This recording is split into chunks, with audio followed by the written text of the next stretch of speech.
അപ്പൊ ശരിക്കും ഈ ബിസിനസ്സുകാരും കണക്കും തമ്മിലുള്ള എത്ര ബന്ധം അല്ലെങ്കിൽ എത്രത്തോളം ഡീപ്പ് ബന്ധം വേണം? അല്ല, ബിസിനസ്സുകാർ ജീവിക്കുന്നതേ കണക്കാണ്. ഈ കണക്കില്ലെങ്കിൽ ഒരു ബിസിനസ്സിനും ഗ്രോ ചെയ്യാൻ പറ്റൂല എന്നുള്ളതാണ്.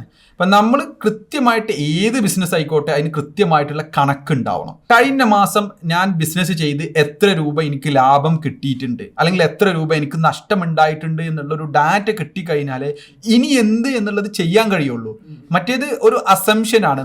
എൻ്റെ ഒരു എക്സ്പീരിയൻസ്, പേഴ്സണൽ എക്സ്പീരിയൻസ്, നമ്മുടെ കമ്പനിയിൽ ഓരോ ദിവസവും പ്രോഫിറ്റ് ആൻഡ് ലോസ് ഞങ്ങൾ കാൽക്കുലേറ്റ് ചെയ്യും. അത് ഓരോ ദിവസം അക്കൗണ്ടന്റ് തലേ ദിവസത്തെ പ്രോഫിറ്റ് ആൻഡ് ലോസ് ഞങ്ങളുടെ ഒരു കോമൺ ഗ്രൂപ്പിൽ ഷെയർ ചെയ്യും. സോ നമുക്കറിയാം നമ്മൾ എവിടെ എത്തി നിൽക്കുന്നു, എത്രത്തോളം ഇനി അഗ്രസീവ് ആവണം, എങ്ങനെ അഗ്രസീവ് ആയി കഴിഞ്ഞാലാണ് നമ്മളുടെ ടാർഗറ്റ് എത്തുക എന്നുള്ളതിനെ കുറിച്ചിട്ടുള്ള ഒരു ഓർമ്മപ്പെടുത്തലും കൂടിയാണ് ഈ പ്രോഫിറ്റ് ആൻഡ് ലോസ് കിട്ടുന്നതിൽ കൂടി ഉണ്ടാവുന്നത്. പ്രോപ്പർ അക്കൗണ്ട്സ് ഉണ്ടാവുക എന്നുള്ളത് ഏതൊരു ബിസിനസ്, അത് ചെറുതായിക്കോട്ടെ വലുതായിക്കോട്ടെ, ആ ബിസിനസ്സിന് അക്കൗണ്ട്സ് എന്ന് പറയുന്നത് നിർബന്ധമാണ്. ഇപ്പൊ നമ്മളൊരു ക്ലയന്റിന്റെ ഒരു ഉദാഹരണം പറയുകയാണെങ്കിൽ, ഇവർ കണക്ക് എഴുതുന്നത് ഒരു 3 പാർട്ട്നേഴ്സ് ആയിരുന്നു കണക്ക് എഴുതിയിരുന്നത്.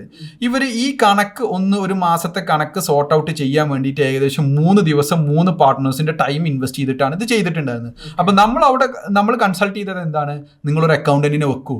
കാരണം 3 ആളുകളുടെ ടൈം എന്ന് പറയുന്നത് വലിയ ഇമ്പോർട്ടന്റ് ആണ്. കാരണം ആ പാർട്ട്നേഴ്സ് ചെയ്യേണ്ടത് എന്താണ്, ഈ ബിസിനസ്സിനെ എങ്ങനെ ഗ്രോ ചെയ്യിക്കണം എന്ന് ചിന്തിക്കേണ്ടടുത്ത് ഇതിന്റെ 100 രൂപയുടെയും 20 രൂപയുടെയും 10 രൂപയുടെയും കണക്ക് ഇങ്ങനെ ആലോചിച്ചിരിക്കുകയാണ്. സോ ഇത് പ്രോപ്പർ ആയിട്ട് ഒരു അക്കൗണ്ട്സ് സിസ്റ്റം ഉണ്ടായിരുന്നുവെങ്കിൽ ഇതിന്റെ ഒന്നും ആവശ്യമില്ല.